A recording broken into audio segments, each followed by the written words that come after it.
Hello दोस्तों, एक बार फिर स्वागत है आपका हमारे YouTube channel mathematics knowledge by doctor Shalabh Saxena.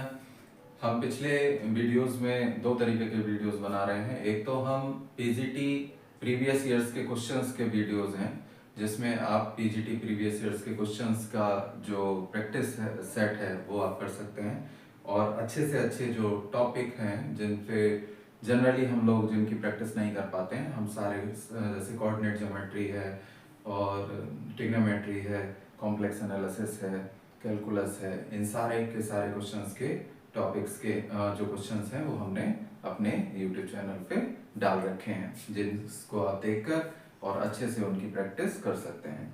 एक नई श्रृंखला हमने शुरू की है जिसमें हम जो टॉपिक वाइज है, टॉपिक में जो बेसिक फंडामेंटल्स होते हैं जिनकी वजह से हम अपने क्वेश्चंस को सही से वहाँ नहीं कर पाते।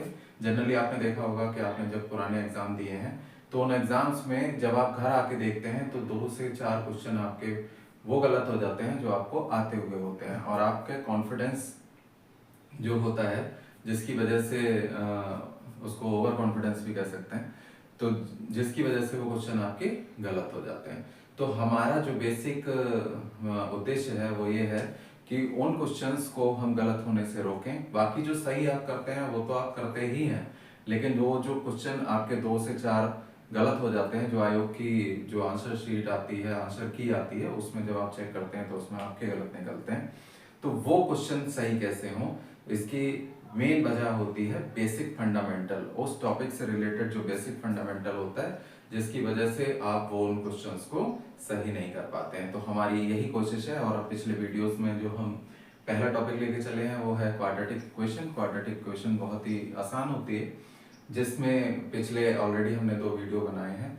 क्वाड्रेटिक इक्वेशन में जो बेसिक फंडामेंटल्स हैं जिनकी वजह से वो क्वेश्चंस गलत होते हैं, जैसे एक वीडियो में मैंने किया है कि इनइक्वालिटी से उसको रिलेट किया है। तो इनइक्वालिटी में जब क्वाड्रेटिक इक्वेशन में इनइक्वालिटी आ जाती है तो क्वेश्चन कहाँ गलत हो जाता है और उसको कैसे सही करते हैं, तो वो हमने बताया है, आप चाहें तो उसको देख सकते हैं।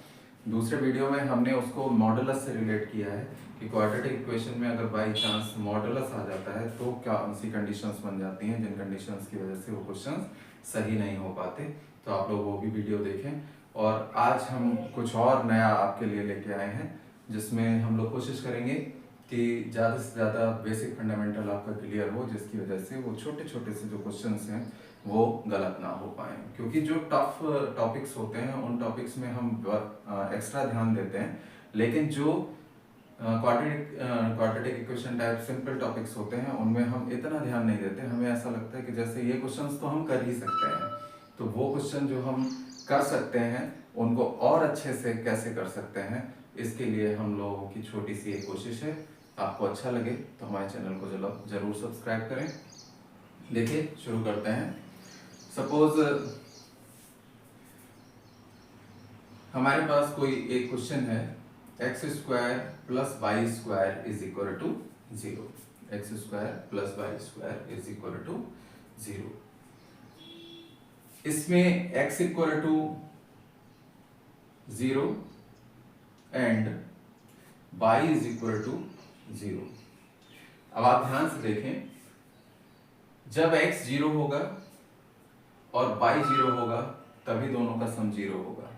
लेकिन x एक पॉजिटिव नंबर है, एक्स स्क्वायर पॉजिटिव है, ये टर्म भी पॉजिटिव है, और आपको पता होगा कि दो पॉजिटिव टर्म्स का सम 0 तभी हो सकता है जब वो दोनों टर्म 0 हो। इसका मतलब यहाँ इनका इंटरसेक्शन है। एंड जब x 0 होगा एंड y भी 0 होगा तभी इन दोनों पॉजिटिव टर्म्स का सम 0 होगा। इससे ये पता चलता है, पहले भी मैंने बताया है, कि x और y दोनों ही रियल होने चाहिए तभी इनकी वैल्यू 0 होगी। ठीक है, x और y अगर रियल हैं तो सिर्फ एक ही कंडीशन ऐसी बनती है, x बराबर 0 एंड y बराबर 0, जिससे ये जो रिलेशन है हमारा वो सेटिस्फाई होगा। ठीक है, ऐसा भी हो सकता है कि x इक्वल टू हम ले लें 1 and y is equal to ले लें i। ठीक, तो यहां पुट करें तो एक्स स्क्वायर मतलब 1 का स्क्वायर प्लस बाई आई का स्क्वायर इज इक्वल टू 0। 1 और आई स्क्वायर क्या होता है -1, 0, 0 इज इक्वल टू 0। देखें x और y अगर रियल नहीं है तब x और y में से कोई भी एक इमेजिनरी नंबर है या x और y इमेजिनरी है, तब एक से ज्यादा कंडीशन हो सकती हैं इस रिलेशन को सेटिस्फाई करने की। ठीक है, x equal to 1 y equal to i पे भी ये 0 होगा, x equal to i y is equal to 1 पे भी ये 0 होगा। एक से ज्यादा वैल्यूज हो गई, लेकिन हम जो कोशिश कर रहे हैं वो आपको ये बताने की कोशिश कर रहे हैं कि अगर x और y रियल हैं तो सिर्फ एक कंडीशन बनेगी, x equal to 0 and y is equal to 0, मतलब दोनों का इंटरसेक्शन अगर दोनों 0 के बराबर हैं तभी ये कंडीशन सेटिस्फाई होगी, अदरवाइज सेटिस्फाई नहीं होगी। ऐसे देखिए चेक करते हैं, x minus 1 and y minus 3 is equal to 0 plus, ठीक है, x माइनस 1 का whole square plus y minus 3 का whole square is equal to 0। इसमें भी देखें जब x बराबर 1 होगा and y is equal to 3 होगा तभी ये कंडीशन सेटिस्फाई हो रही होगी, अदरवाइज नहीं, क्योंकि 1 और 3 दोनों ही रियल नंबर हैं। ये बताने का उद्देश्य ये है कि जब ये क्वेश्चन इस टाइप के आ जाते हैं तो इसमें करने की जरूरत नहीं होती है। ऐसा नहीं है कि इसका होल स्क्वायर खोलें फिर इसका होल स्क्वायर खोलें फिर उसको सॉल्व करें तो उसमें x और y में एक इक्वेशन आ जाएगी, तो फिर उसको पुट करके देखें कि पहले 1 पुट करके देखें हिट एंड ट्रायल, फिर y इक्वल टू 3 निकलेगा, फिर y इक्वल टू 3 पुट करके देखें तो x इक्वल टू 1 निकलेगा। इतना लंबा चौड़ा करने की जरूरत नहीं है। बेसिक कॉन्सेप्ट है कि जब x square plus y square is equal to 0 है, इसका मतलब है x स्क्वायर और y स्क्वायर दोनों पॉजिटिव नंबर हैं और ये दोनों पॉजिटिव नंबर्स का जो सम है वो 0 है, तो सिर्फ एक ही कंडीशन बनेगी, अगर x और y रियल हैं तो x बराबर भी 0 होगा और मतलब एंड y बराबर भी 0 होगा। यहां से अगर x और y दोनों रियल हैं तो x इक्वल टू 1 और y इक्वल टू 3 एग्जैक्टली यही होंगे, तभी ये वैल्यू 0 के बराबर होगी, तभी ये सेटिस्फाई कर रहा होगा। ठीक है, इमेजिनरी में एक से ज्यादा आंसर हो सकते हैं बट रियल में सिर्फ यही एक आंसर होगा। अब ऐसा भी हम कर सकते हैं कि x minus 1 by minus 2 is equal to 0, इसको इनटू ले लिया हमने। ठीक है, इसमें देखें ध्यान से, जब x और y रियल हैं तो x इक्वल टू 1 मतलब x minus 1 is equal to 0, तो x इक्वल टू 1 और y minus 2 is equal to 0 और y इज इक्वल टू 2। इसमें और लगता है, मल्टीप्लाई में हमेशा और लगता है, और का मतलब यूनियन। इसका मतलब है कि x की वैल्यू 1 होगी तब भी ये 0 के बराबर होगा, y की वैल्यू 2 होगी तब भी ये 0 के बराबर होगा, और ये दोनों कंडीशन सेटिस्फाई हो रही होंगी, x इक्वल टू 1 और y इज इक्वल टू 2, तब भी ये 0 के बराबर होगा। तो एक छोटा सा कॉन्सेप्ट है एंड और का, जिसको आप ध्यान रखेंगे कि अगर x और y रियल नंबर है तो इसको सॉल्व करने की जरूरत नहीं है, एक ही वैल्यू होगी जो सेटिस्फाई कर रही होगी। अगर दोनों ही पॉजिटिव नंबर्स हैं तो x बराबर 0 y बराबर 0, जब दोनों ही होंगे तभी ये 0 के बराबर होगा। जब x माइनस 1 का whole square plus y minus 3 का whole square is equal to 0 दे रखा है तो x equal to 1 and y equal to 3 पर ही ये 0 के बराबर होगा, सेटिस्फाई करेंगे। x minus 1 into y minus 2 दे रखा हो तो अब x बराबर 1 पे भी ये 0 को सेटिस्फाई करेगी, x बराबर 2 को भी ये इक्वेशन सेटिस्फाई करेगी। इसके बीच में और लगेगा क्योंकि x बराबर 1 क्या है, यहां पे जो है वो ये पॉइंट है x इक्वल टू 1 और y इक्वल टू 3। वो पॉइंट कौन सा है, ये वाला। सपोज ये 1 है और ये 3 है तो ये 1,3 सिर्फ इसी पॉइंट पे सेटिस्फाई हो रही है। ये x equal to 0 y is equal to 0 वो पॉइंट ये है जिस पर ये सेटिस्फाई हो रही है।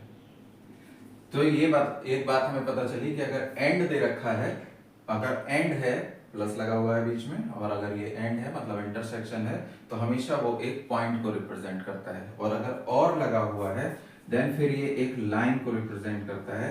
इसके एक से ज्यादा कई वैल्यूज हो सकती हैं, जैसे x इक्वल टू 1 एक लाइन है, अलग बना देता हूं, ये x इक्वल टू 1 एक पैरेलल लाइन है, y के पैरेलल है, x इक्वल टू 1, ये लाइन पैरेलल, इसकी यहां से यहां तक की दूरी कितनी है 1, एंड y इक्वल टू 2 भी एक लाइन है जो x एक्सिस के पैरेलल है, और इसकी यहां से यहां तक की दूरी कितनी है 2।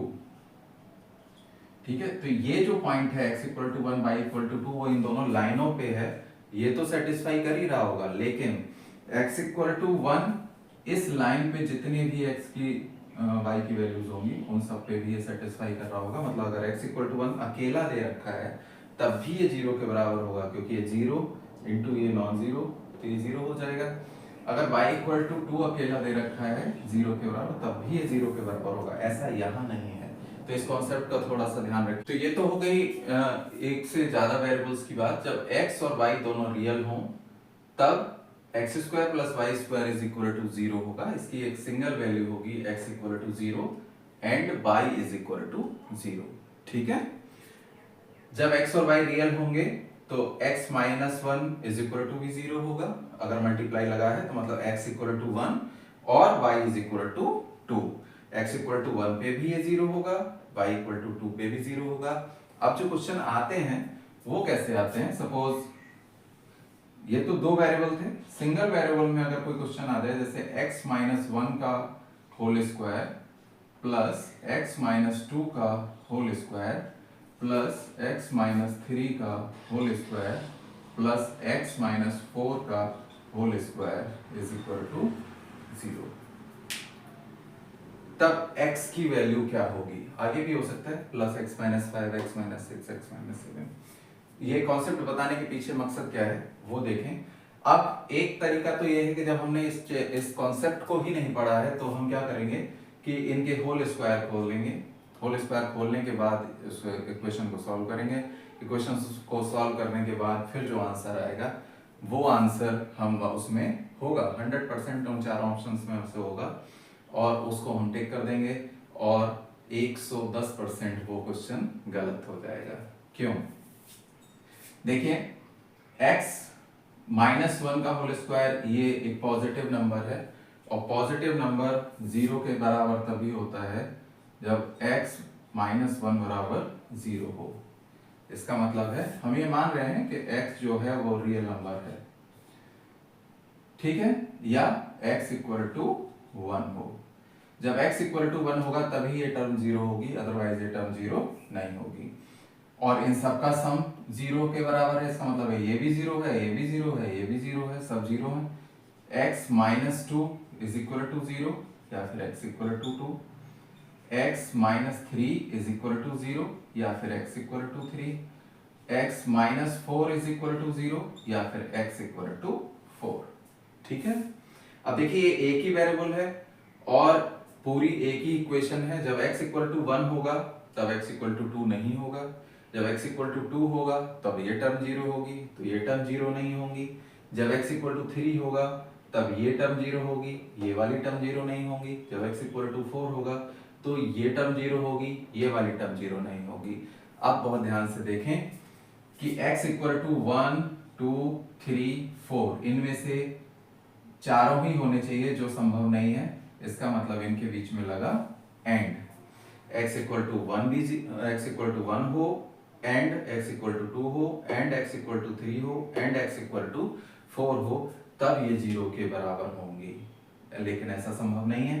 ठीक है, तो आंसर क्या होगा? आंसर होगा x बिलोंग्स टू 5।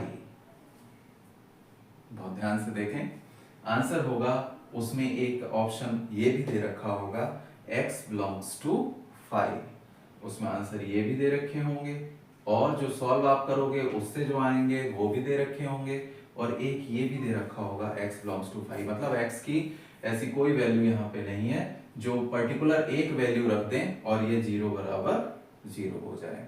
तो इस कॉन्सेप्ट को ध्यान रखें। ये बहुत ही छोटा कॉन्सेप्ट है, बट जनरली लोगों का ध्यान जाता नहीं है। जब वो ध्यान नहीं जाता तो वो वही क्वेश्चन पहले तो टाइम वेस्ट करते हैं उसको सॉल्व करने में, और टाइम वेस्ट करने के बाद उसको सॉल्व करने के बाद जो भी कोई एक वैल्यू आ जाती है धोखे से, जैसे 1 आ गई, 2 आ गई, 3 आ गई, 4 आ गई, तो फिर वो उसको वहां पे पुट कर देते हैं, और वो ऑप्शन में 100% होती है और वो क्वेश्चन गलत हो जाता है। तो ध्यान रखेंगे कि जब भी ऐसी कोई इक्वेशन हो तो उसमें अगर ये टर्म 0 है तो 100% x की इस वैल्यू पे ये टर्म 0 नहीं होगी, अगर ये टर्म 0 है तो x की इस वैल्यू पे ये टर्म 0 नहीं होगी। इसका मतलब है कि x की ये अलग अलग वैल्यूज हैं, और अलग अलग वैल्यूज, अगर एक ही वैल्यू तो चाहिए हमें यहाँ पे x की, और यहाँ पे क्या निकल रही है अलग अलग वैल्यूज, और वाला कॉन्सेप्ट यहाँ पे नहीं है। जब और वाला कॉन्सेप्ट यहाँ नहीं है तो x जो होगा वो एम्प्टी होगा, मतलब x एम्प्टी सेट में बिलोंग करेगा, x की कोई भी वैल्यू यहां से नहीं निकल सकती। ठीक है, आई होप इस कॉन्सेप्ट को आप समझ गए होंगे। अब देखिए, आप लोगों ने सबने पढ़ रखा है और सभी लोग जानते हैं कि अगर हमारे पास कोई क्वाड्रेटिक इक्वेशन हो ax² + bx + c = 0, ठीक है, जहां पे a, b और c रियल हो, तब डिस्क्रिमिनेंट होता है d, b² - 4ac। अगर ये पॉजिटिव है देन रूट्स डिस्टिंक्ट होंगे और रियल होंगे, अगर ये 0 है तो रूट्स इक्वल होंगे और रियल होंगे, अगर ये नेगेटिव है तो रूट्स इमेजिनरी होंगे। ये पढ़ रखा है पहले, मैंने भी बता दिया है और आप लोग भी सभी लोग जानते हैं। आप कुछ नया देखते हैं, फिर से देख लें कि अगर ax² + bx + c = 0 हो, a b c रियल हो, तो d की वैल्यू अगर पॉजिटिव है तो रूट्स रियल होंगे और डिस्टिंक्ट होंगे, d की वैल्यू अगर 0 के बराबर है तो रूट्स इक्वल होंगे और रियल होंगे, और d की वैल्यू अगर 0 से छोटी है तो रूट्स इमेजिनरी होंगे। देन अब एक कंडीशन देखते हैं जो जनरली लोग नहीं पढ़ते हैं, वही हमारा मकसद है, वही चीज बताना जो आप लोग जनरली नहीं देखते हैं, बुक्स में होती हैं बट आप देखते नहीं हो, कि अगर हमारे पास कोई क्वाड्रेटिक इक्वेशन है ax² + bx + c = 0, और इसके roots a b c rational हैं। कैसे हैं? रेशनल हैं। Q is the set of rational numbers. मतलब रेशनल का मतलब हो गया कि वो roots in the form of p/q हैं। क्या है? In the form of p/q। q कैसा होता है? p/q की फॉर्म में होता है। ठीक है, तो अगर a b c रेशनल है, यहां पे क्या है? रेशनल है, और d जो है वो परफेक्ट स्क्वायर है।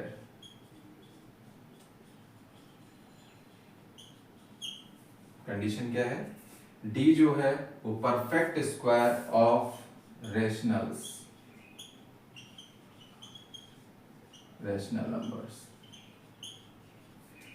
तो d जो है वो परफेक्ट स्क्वायर है रेशनल नंबर्स का, और a b c rational numbers में बिलोंग करते हैं, तब इसके जो रूट्स होंगे वो ऑलवेज रेशनल होंगे।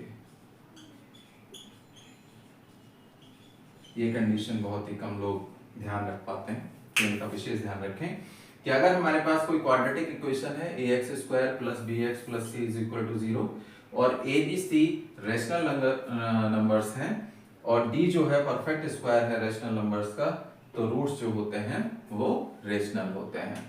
अब मेन चीज है कि perfect square of rational numbers कौन से होते हैं?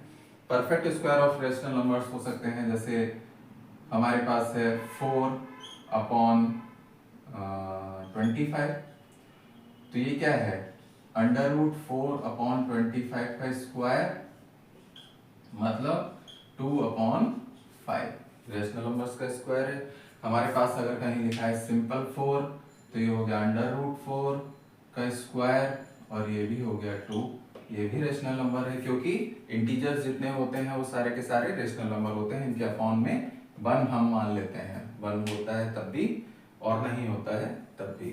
ठीक है, अगर कहीं लिखा है 16 देन ये हो गया √16 का स्क्वायर और ये हो गया 4, ये भी एक रेशनल नंबर है। कहीं लिखा है √2 या 2 तो ये हो गया √2 का स्क्वायर और ये हो गया √2, ये इर्रेशनल नंबर है। तो ये रेशनल नंबर्स नहीं है। तो परफेक्ट स्क्वायर जो हो वो रेशनल नंबर का होना चाहिए। ये भी इसमें सेटिस्फाई होगा, ये भी होगा, ये भी होगा, बट ये नहीं होगा। जैसे कहीं लिखा हो 3 तो ये √3 का स्क्वायर है और √3 कैसा नंबर होता है? इर्रेशनल नंबर होता है। तो जो परफेक्ट स्क्वायर होना चाहिए वो रेशनल नंबर्स का होना चाहिए, तब हमेशा इसके जो रूट्स होंगे वो रेशनल होंगे।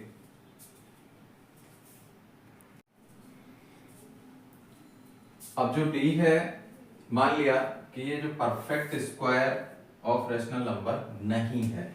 एक कंडीशन और देख लें, ये भी क्वेश्चन पेपर में आया हुआ है। ये कंडीशंस जनरली आती हैं कि if D is not the perfect square,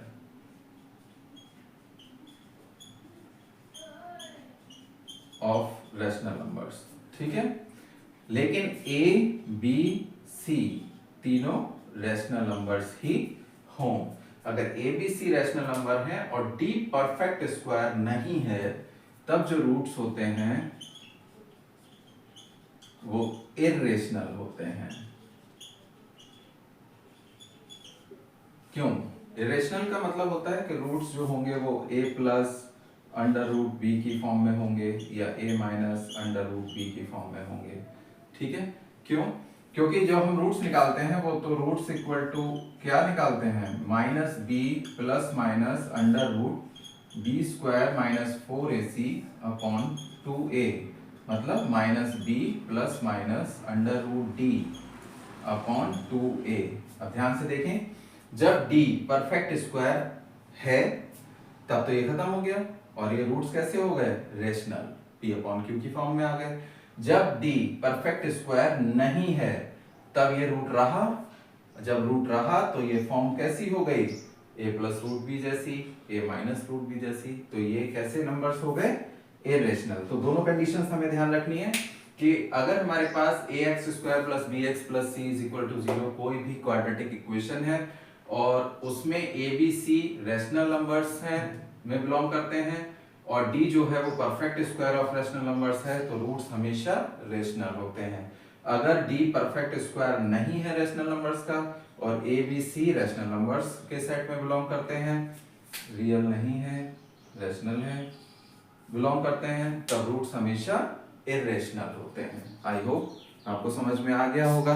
इन दोनों कंडीशंस का विशेष ध्यान रखें। एक और बहुत ही इंपॉर्टेंट कंडीशन होती है जो जनरली एग्जाम में पूछी जाती है और कई बार पूछी गई है कि अगर ax² plus bx plus c is equal to 0 हो तब इनके जो रूट्स हैं वो इंटीजर होने की कंडीशन क्या होगी।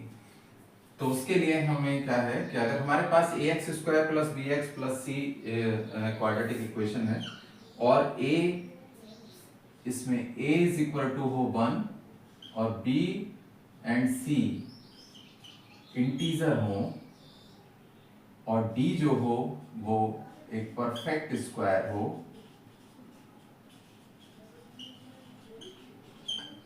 तब जो रूट्स होंगे वो ऑलवेज इंटीजर्स होंगे।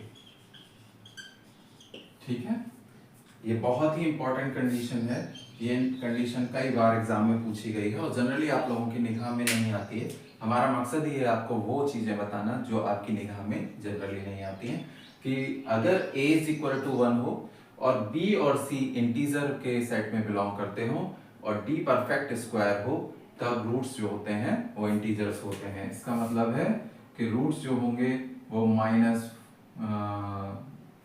-3 -1 0 1 2 3 एंड सो ऑन। ठीक है, इस टाइप के होंगे। तो 3 कंडीशन मैंने बताई, इन तीनों को विशेष ध्यान रखेंगे, ये जनरली एग्जाम में आती हैं तो कंडीशंस ही आती हैं, इन पे बेस्ड क्वेश्चन नहीं आते। कि अगर हमारे पास कोई भी क्वाड्रेटिक इक्वेशन है ax² + bx + c = 0 और a b c rational numbers हैं, तब d परफेक्ट स्क्वायर है रेशनल नंबर का, तो इनके जो रूट्स होते हैं वो ऑलवेज रेशनल होते हैं। अगर a b c rational numbers हैं और d परफेक्ट स्क्वायर नहीं है रेशनल नंबर्स का, तो रूट्स ऑलवेज इरेशनल होते हैं। अगर a = 1 है और b और c बिलोंग कर रहे हैं इन सेट ऑफ इंटीजर्स में, d एक परफेक्ट स्क्वायर है, तो रूट्स ऑलवेज इंटीजर्स होते हैं। इन तीनों कंडीशंस को इनके साथ जो पहले आपने पढ़ रखी हैं इनके साथ इनको ध्यान रखेंगे। और अगर हमारी इस कोशिश की वजह से अगर इनमें से कोई एक क्वेश्चन आपका सही हो जाता है तो फिर हमारे लिए ये बहुत बड़े सौभाग्य की बात है।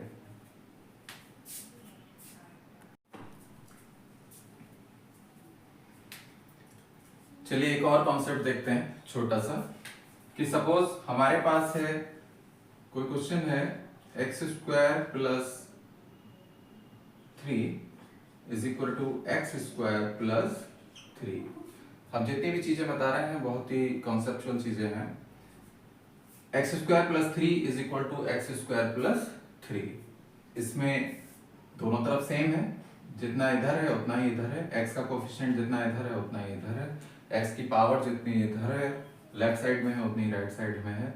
तो इसमें x अगर हम 0 रख दें तब भी ये सेटिस्फाई होगी, इसमें अगर हम x = 1 रख दें तब भी ये सेटिस्फाई हो रही होगी, x = 4 रख दें तब भी ये सेटिस्फाई होगी, x = 2 रख दें तब भी ये सेटिस्फाई होगी। मतलब इसमें ये जो है, ये जो रिलेशन लिखा हुआ है, इसमें x की इनफाइनाइटली मैनी वैल्यूज होंगी। x की इनफाइनाइटली मैनी वैल्यूज का मतलब हो गया कि ये दिखने में तो क्वाड्रेटिक जैसा लग रहा है, लेकिन इसमें x की इनफाइनाइटली मैनी वैल्यूज हैं, मतलब 2 से ज्यादा वैल्यूज हैं। x की बहुत सारी वैल्यूज हो सकती हैं। इस टाइप के जो टर्म होते हैं, इस टाइप के जो रिलेशंस होते हैं, वो इक्वेशन ना कहलाकर कहलाते हैं आइडेंटिटी। आइडेंटिटी का मतलब आप समझ गए?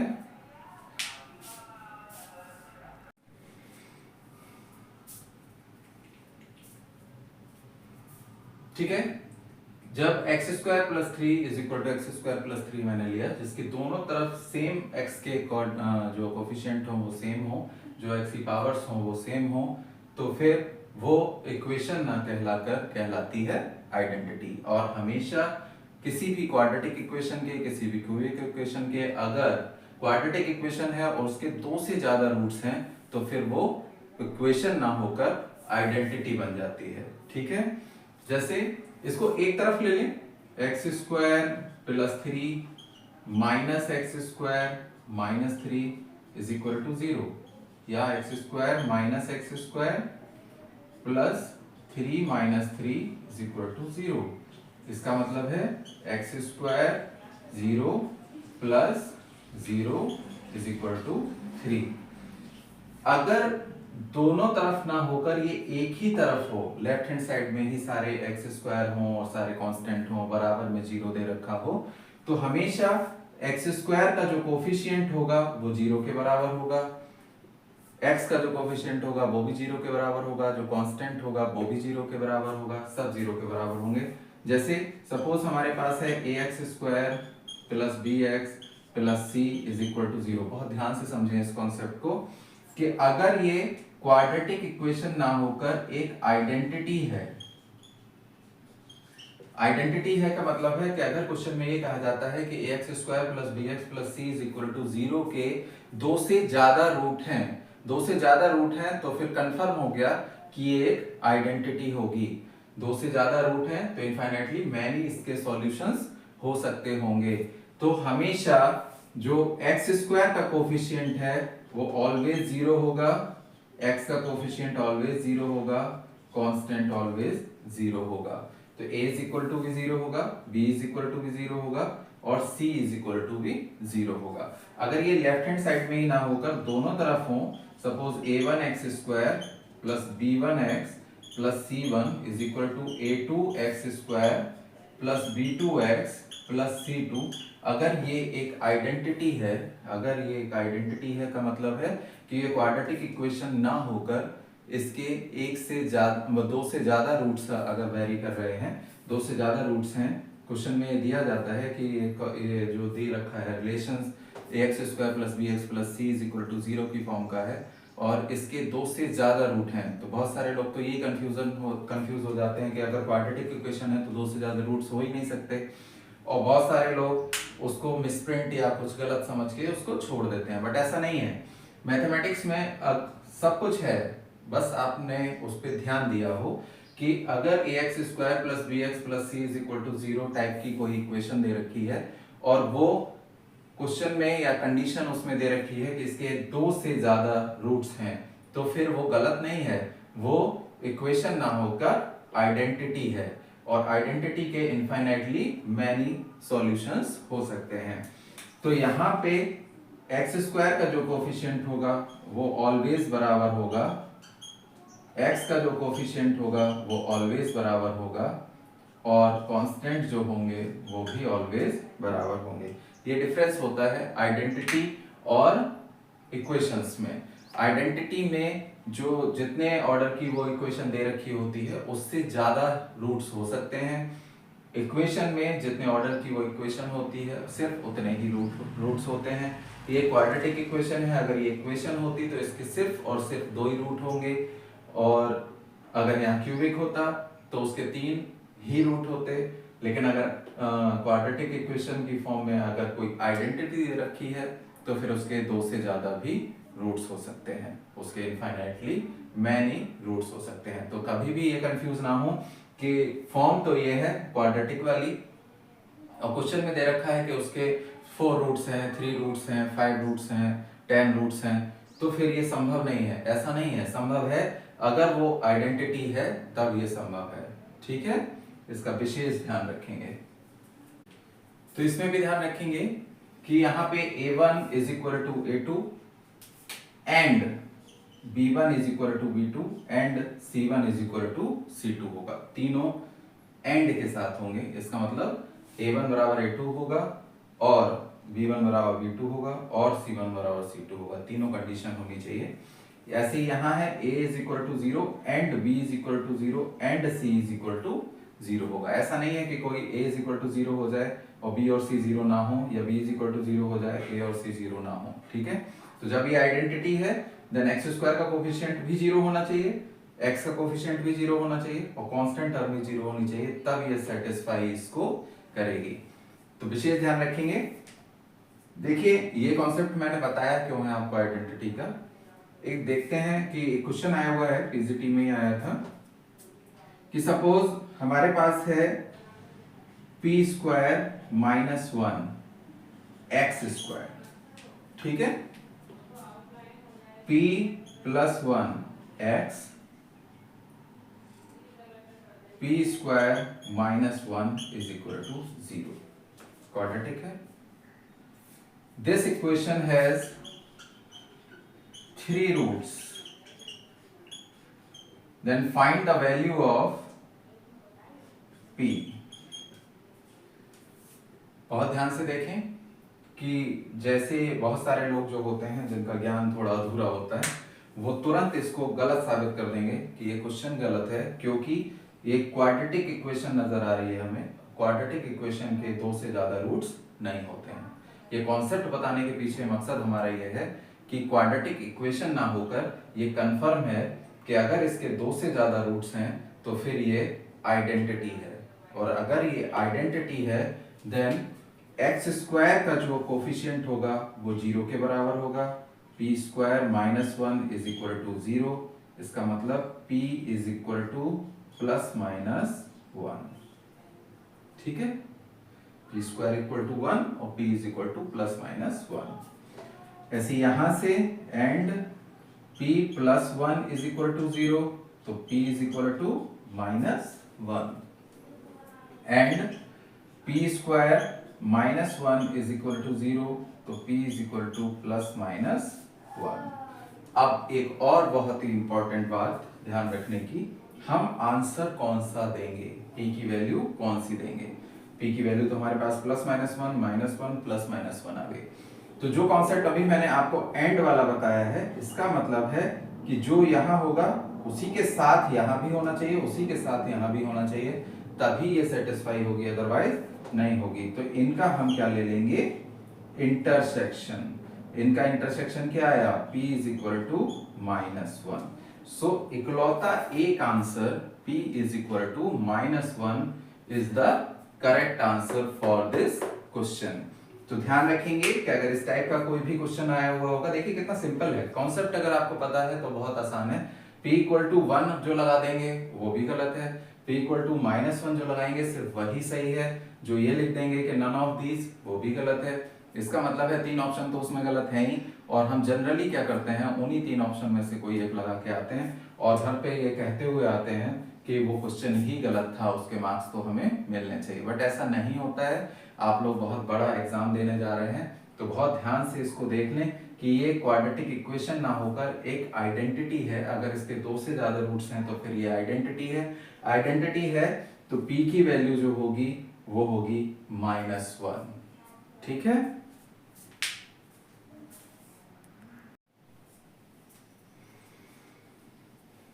चलिए देखते हैं इस जैसा ही एक और क्वेश्चन कि सपोज p²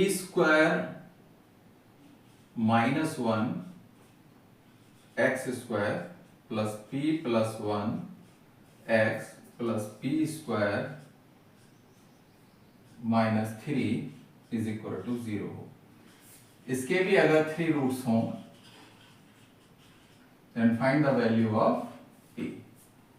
ठीक है, तब क्या करेंगे, जब p² -1 x² हो, p² p + 1 x हो, p² -3 = 0। सेम हमें पता चल गया कि इसके 3 रूट्स हैं, देन ये क्वाड्रेटिक इक्वेशन ना होकर क्या हो गई, एक आइडेंटिटी हो गई। आइडेंटिटी हो गई, इसका मतलब है कि p² -1 = 0 होगा, तो p की वैल्यू +-1 होगी। यहां से एंड p + 1 = 0 होगा, तो p की वैल्यू -1 होगी। एंड p² -3 = 0 होगा, तो p की वैल्यू ±√3 होगी। ठीक है, मैंने बताया था एंड लगा है, देन इनका इंटरसेक्शन चेक कर लेते हैं। ये है, इसमें सेट है 1 और -1, इसमें -1 और इसमें +√3 और -√3। इसका मतलब है कि इन तीनों का इंटरसेक्शन क्या आ रहा है, 5 आ रहा है। So phi in this identity p has no value, so p belongs to 5। ये आंसर सही होगा, इसके अलावा कोई भी आंसर सही नहीं होगा। चाहे वो 1 आ रहा हो, -1 आ रहा हो, √3 आ रहा हो, -√3 आ रहा हो। तो ये सिर्फ बताने के पीछे कॉन्सेप्ट ये है कि एक छोटी सी हमारे कॉन्सेप्ट ना पता होने की वजह से क्या होता है कि हम लोग गलत फहमी के शिकार हो जाते हैं और फिर वो क्वेश्चन हमारा गलत हो जाता है। एक यही क्वेश्चन अगर आपके पेपर में सही कराते हैं तो आप मान लीजिए कम से कम 10 से 20 हजार स्टूडेंट से आप आगे निकल जाते हैं। ठीक है, चलिए इसी कॉन्सेप्ट पे आधारित एक और क्वेश्चन करते हैं जो बहुत ही इंपॉर्टेंट क्वेश्चन है। बस क्वेश्चन कराने का हमारा मकसद ये है कि आप उस कॉन्सेप्ट को समझें जो कॉन्सेप्ट हम बताने की कोशिश कर रहे हैं। सपोज हमारे पास एक क्वेश्चन है, ले लेते हैं x² + ax -1 = 0। एक क्वाड्रेटिक इक्वेशन है, हैज रैशनल रूट्स। क्या दिया है, इसके जो रूट्स हैं वो रैशनल रूट्स हैं, तो उसकी कंडीशन पता होना चाहिए, मैंने अभी बताई है आपको। और फंसते कहाँ हैं हम, then find integral value of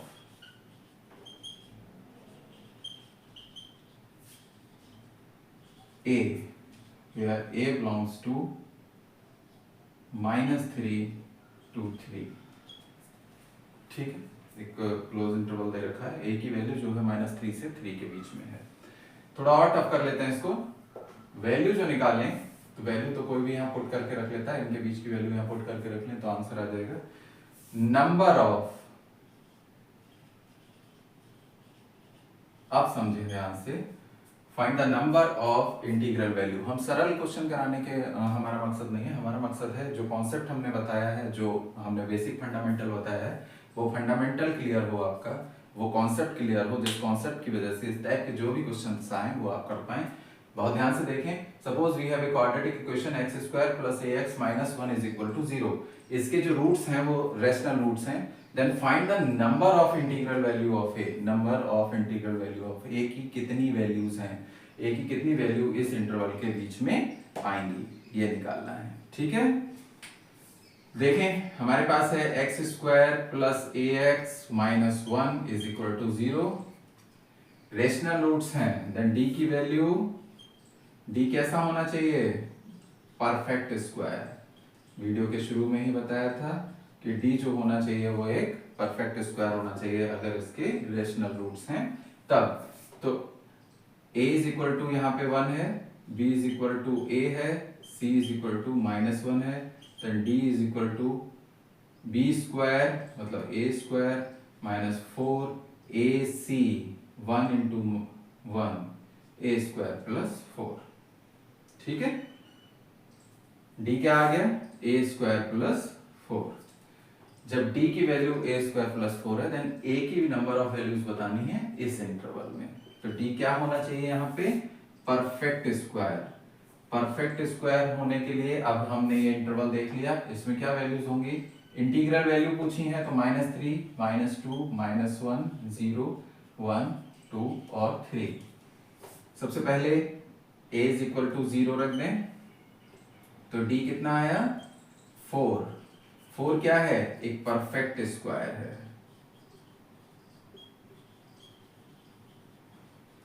ठीक है, a = 1 रख दें, तो d आ गया 5 जो परफेक्ट स्क्वायर नहीं है। a = 2 रख दें, तो d आ गया 8 जो परफेक्ट स्क्वायर नहीं है। एंड a = 3 रख दें, तो d आ गया 13 जो परफेक्ट स्क्वायर नहीं है। सेम टू सेम a = -1 रख दें, तो d आ गया 5 जो परफेक्ट स्क्वायर नहीं है। a = -2 रख दें, तो d आ गया 8 जो परफेक्ट स्क्वायर नहीं है। a = -3 रख दें, तो d आ गया 13 जो एक परफेक्ट स्क्वायर नहीं है। सिर्फ a = 0 पर d जो है वो परफेक्ट स्क्वायर बन रहा है। ठीक है, जबकि सब में d की वैल्यूज आ रही हैं और d की इन वैल्यूज के लिए a की वैल्यू भी आ रही है। हमारे बताने का मकसद है जो कंडीशन दे रखी है has rational roots, rational roots के लिए d क्या होना चाहिए, परफेक्ट स्क्वायर। और परफेक्ट स्क्वायर सिर्फ बन रहा है a = 0 पर, तो a = 0 is the perfect answer. लेकिन फिर से ध्यान दें, पूछा है number of integral value of a, ना कि a की वैल्यू। a की वैल्यू तो यहां पर 0 है, नंबर ऑफ इंटीग्रल वैल्यू कितनी है, so answer is number of integral value of a = 1। कितनी वैल्यू है, सिर्फ एक वैल्यू ऐसी है a = 0 जिस पर ये जो है इक्वेशन, इसके जो है रूट्स जो हैं वो रेशनल हैं। ध्यान से समझ लें, उन्होंने a की वैल्यू नहीं पूछी है, a की वैल्यू अगर वो पूछते तब then a = 0 is the answer, जो -3 और 3 के बीच में बिलोंग करता है। उन्होंने पूछा है number of integral value. PGT का पेपर है तो कुछ ना कुछ अजीब सा पूछेंगे। a = 0 तो हम यहाँ पुट कर लेते, a = 0 पुट करते ही क्या हो जाता है, x² - 1 = 0, x² = 1, x = +-1। देखिए ये इंटीग्रल है, ये क्या है, रैशनल नंबर्स हैं, +1 भी रैशनल नंबर है और -1 भी रैशनल नंबर है, यानी ये कंडीशन फॉलो हो रही है। तो उन्होंने पूछा है कि नंबर ऑफ इंटीग्रल वैल्यू कितनी होगी, तो ये सिर्फ एक वैल्यू हुई जो a इज इक्वल टू 0 है, जो इसको सेटिस्फाई कर रही है। So number of integral value of a is क्या है, 1। तो आंसर 1 है, ना कि 0। अगर ये नंबर ऑफ हटा दें तो find the value of a, then answer is 0। Find the number of integral value of a, then answer is 1। इस छोटे से क्वेश्चन में बहुत बड़ा कॉन्सेप्ट है और इस बड़े से कॉन्सेप्ट में बहुत बड़ी आपकी कामयाबी छुपी हुई है। तो कोशिश करें इस टाइप के जो क्वेश्चंस आए उनको करने की, और हमारी जो कोशिश है उसमें अगर आपको कुछ भी ऐसा महसूस हो रहा है कि हम 0.1% भी आपकी मदद कर पा रहे हैं तो हमारे चैनल को सब्सक्राइब करें।